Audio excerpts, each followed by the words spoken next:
Good morning, class. Today we are going to start the chapter Salient Features of the Constitution, Part 2. In Part 1, we learned about the fundamental rights. Then we learned about the fundamental duties. Now, in this particular chapter, we are going to learn about the salient features, directive principles of state policy, its meaning, and what you understand by the welfare state.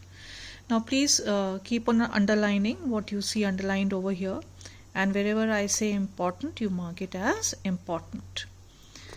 So, the directive principles are the guidelines to be followed by the government in the governance of the country.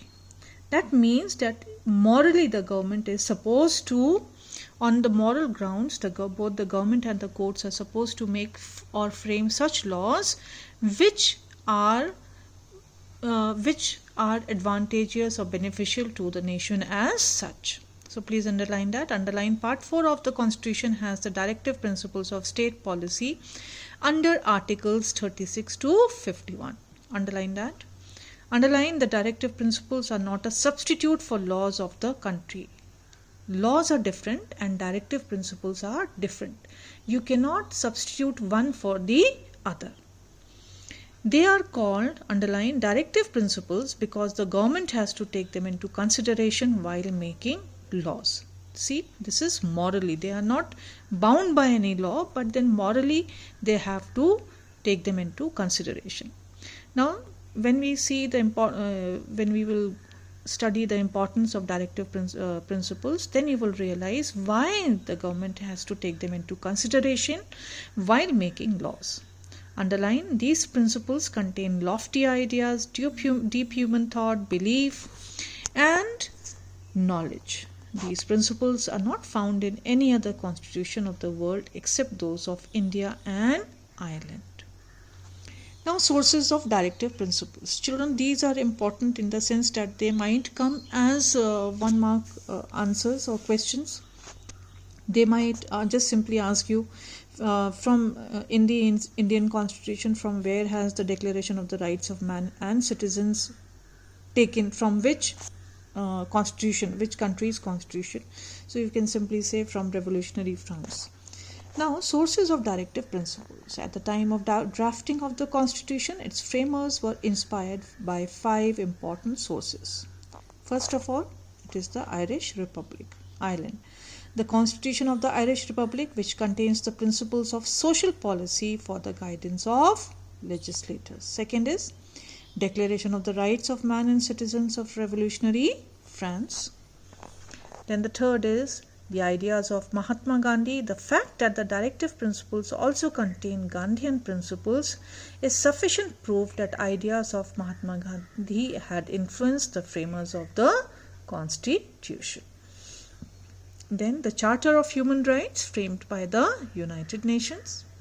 The Universal Declaration of Human Rights was adopted by the United Nations when the Constituent Assembly was deliberating over the Indian Constitution. Now let us see the importance of directive principles, why they are important. Like in the case of fundamental rights, there is a difference of opinion regarding the importance of the directive principles of state policy. See, whether they are important or not. The main difference of opinion surrounds their non-justiciable nature. See, if directive principles of state policy are not adhered to by the government, then an individual cannot go to a court demanding it as their right. So, in that manner, they are non-justiciable. Whereas, if our fundamental rights are infringed upon, somebody exploits our private life, property, liberty, anything, then we can always approach a court of law. Now let us see. That is to say, you can move the court to get your rights where your fundamental rights are concerned. But directive principles are not justiciable. Despite these limitations, the directive principles are very important. This importance stems from the following. So please underline. The main difference of opinion surrounds the non-directive principles of state policy. You start underlining from there. The main difference of opinion surrounds their non-justiciable nature. Fundamental rights are justiciable, that is to say you can move the court to get your rights. But directive principles are not non-justiciable. Now coming to the first point. Directive principles are in the nature of a pledge. You take an oath made by the framers of the Constitution to the people of India. They provide a framework, political, social and economic program for a modern democratic state. So this is again moral. Morally they were responsible for giving the best to the citizens of the nation. Second, the directive principles give guidelines to the governments to make laws and draft their policies according to these fundamental principles, which summarize the objectives of our Constitution. Certain guidelines or rules, within those guidelines and rules, they have to frame the laws.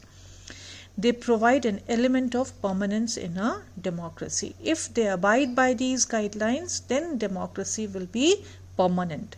It will not be taken over by anarchy or dictatorship or any other such movements. Now they provide a measure to judge a government's performance. See, if we need to see whether the government is ruling properly, has made proper rules and regulations, then we can always refer to the directive principles and see whether the government is governing the country properly or not. Now the directive principles direct the government to move towards the goal of a welfare state. What is a welfare state? Which reflect the ideas of justice, liberty, equality and fraternity mentioned in the preamble of the Constitution. Next, they enlighten and educate the people of what they can expect from the politicians whom they vote to power. Not just educate, enlighten, but to educate also, to tell them at length as to what all they can expect from the people who are governing them. They provide a direction to courts in respect of safeguarding the rights of the citizens. So, not just the government, but the courts also, as to how they have to go about in safeguarding the fundamental rights given to the citizens in the Constitution. Since public opinion backs the directive principles, the goal of establishing social and economic order is clearly laid out before the government. So public opinion backs the directive principles. So whatever the public demands, whatever the need of the public is, based on that the directive principles have been formed. Now the 42nd Amendment Act 1976 provides that if a law is made to give effect to any of the directive principles, it will not be declared unconstitutional even if it takes away any of the rights under Article 14, 19 and 31. Now when we are talking about Article 14, we are talking about equality before law and equal protection of law, and 19 is freedom of speech, expression, assembly, movement, settlement and profession. So right to equality and freedom are mentioned in these two acts, which are more important. Now this provision is of great importance for the implementation of the directive principles. The right to equality and freedom are very important.